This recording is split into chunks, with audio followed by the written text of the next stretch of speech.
आज हम पढ़ने वाले हैं क्लास 10 का बहुत ही इंपॉर्टेंट चैप्टर ट्रिग्नोमेट्री। सबसे पहले हम ट्रिग्नोमेट्री का मतलब जानेंगे। ट्रिग्नोमेट्री होती क्या है। ट्रिग्नोमेट्री में हम क्या करते हैं, यहाँ पर मेट्री का मतलब होता है किसी भी चीज़ का मेजरमेंट। तो मेट्री का मतलब क्या होता है, मेजरमेंट यानी मापना।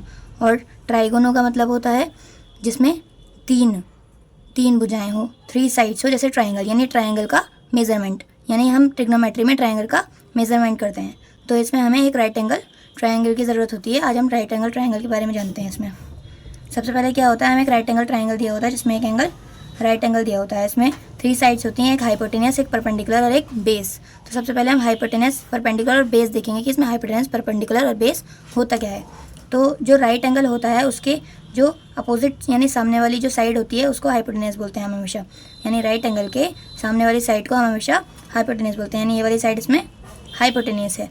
और हाइपोटेनस से जो एडजेसेंट साइड होती है, जैसे ये यहाँ पे एक एंगल होता है, इसको हम रेफरेंस एंगल बोलते हैं।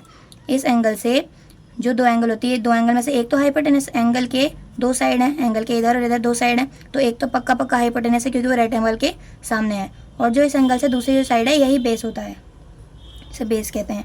और इसकी अपोजिट साइड, इस एंगल के, इस रेफरेंस एंगल की जो अपोजिट साइड होती है इसको परपेंडिकुलर कहते हैं। ये परपेंडिकुलर होती है। तो इसमें 3 साइड्स हो गई, हाइपोटेनस, परपेंडिकुलर और बेस। इसी से सारा कॉन्सेप्ट इसका इसी पर बेस्ड है। जैसे हम इससे साइन थीटा की वैल्यू निकालेंगे। जैसे साइन थीटा की वैल्यू क्या होती है, परपेंडिकुलर अपॉन हाइपोटेनस। और कॉस थीटा की, साइन थीटा को साइन थीटा की वैल्यू क्या होती है, बेस अपॉन हाइपोटेनस। टेंजेंट की वैल्यू टेंजेंट थीटा की होती है परपेंडिकुलर अपॉन बेस। इसी तरह साइन थीटा का उल्टा होता है कोसेकेंट थीटा, साइन थीटा का उल्टा होता है जिसकी वैल्यू होती है हाइपोटेनस अपॉन परपेंडिकुलर। कोसाइन का उल्टा होता है सेकेंट थीटा, इसकी वैल्यू होती है हाइपोटेनस अपॉन बेस।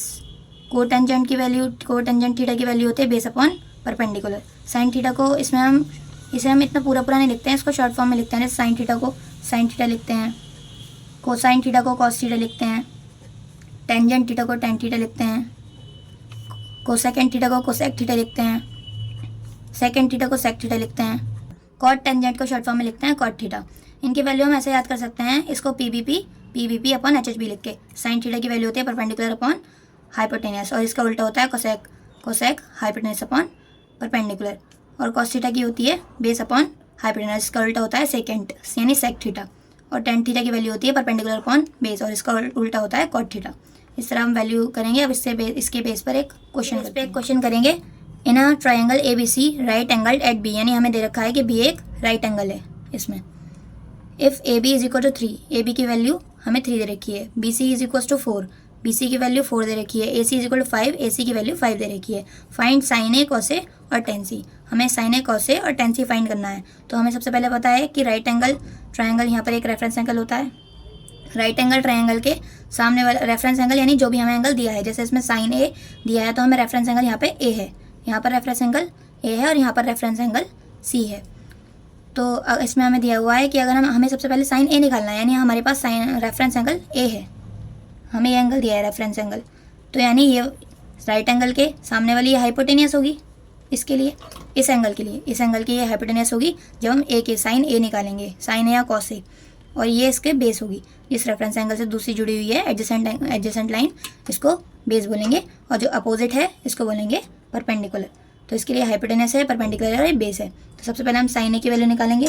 हमें पता है sine A is equal to होता है परपेंडिकुलर अपॉन हाइपोटेनस। तो हमने परपेंडिकुलर की value sine A is equal to, अभी परपेंडिकुलर हमने बताया, अभी यहाँ पर परपेंडिकुलर 4 होता है, परपेंडिकुलर 4 है यहाँ पर, और हाइपोटेनस क्या है 5, यानी साइन A की वैल्यू है 4/5। इसी तरह कॉस A की निकालेंगे। कॉस A में भी रेफरेंस एंगल A है, तो इसके लिए भी बेस और हाइपोटेनस और परपेंडिकुलर तीनों यही होंगे। Cos A is equal to, cos A हमें पता है क्या होता है, बेस अपॉन हाइपोटेनियस। बेस क्या है इसका, बेस है 3, यानी cos A is equal to base की जगह 3 रख देंगे हम। और हाइपोटेनियस क्या है, हाइपोटेनियस है यहाँ पर 5, तो यहाँ पे कॉस A की वैल्यू आ जाएगी 3/5। इसलिए इसी तरह हमारे पास यहाँ पर रेफरेंस एंगल A था, तो हमारी साइन A और कॉस A की वैल्यू ये निकली। साइन A बराबर 4/5 और कॉस A बराबर 3/5। अब हमें निकालने है टेन C की वैल्यू, लेकिन इसमें थोड़ा चेंज है। टेन C में रेफरेंस एंगल C है, ten C is equal, ten C में रेफरेंस एंगल क्या है, C। तो रेफरेंस एंगल C है तो हाइपोटेनस तो यही रहेगा हर हालत में। लेकिन इसमें बेस चेंज हो जाएगा क्योंकि एंगल से ये जुड़ी हुई लाइन ये है, तो एक तो हाइपोटेन्यूज है पक्का, दूसरी क्या है बेस। यहाँ पर बेस ये होगा और ये होगा परपेंडिकुलर। रेफरेंस एंगल सी है इसलिए सी के सामने वाली भुजा क्या होगी, यानी अपोजिट साइड जो होगी उसको क्या बोलेंगे, परपेंडिकुलर। इसके लिए परपेंडिकुलर है और ये बेस है सी के लिए, और हाइपोटेन्यूज तो हाइपोटेन्यूज ही रहेगा। हमें पता है tan सी की वैल्यू हम कैसे निकालेंगे, P अपॉन बी, यानी परपेंडिकुलर अपॉन बेस से। यहाँ पर परपेंडिकुलर क्या है, इसके लिए परपेंडिकुलर क्या है, सी के लिए 3, तो सी की वैल्यू यहाँ पर क्या आ जाएगी 3। और बेस क्या है इसके लिए, अभी हमने बताया सी के लिए बेस है ये सी बी 4, तो ये इसका बेस है, यानी tan सी की वैल्यू इससे क्या आ जाती है 3/4, ये tan सी की वैल्यू होगी। ये आपका क्वेश्चन हो गया। अब हम नेक्स्ट क्वेश्चन इससे नेक्स्ट वीडियो में पढ़ेंगे। नेक्स्ट वीडियो को देखने के लिए इस चैनल को लाइक और सब्सक्राइब कीजिए।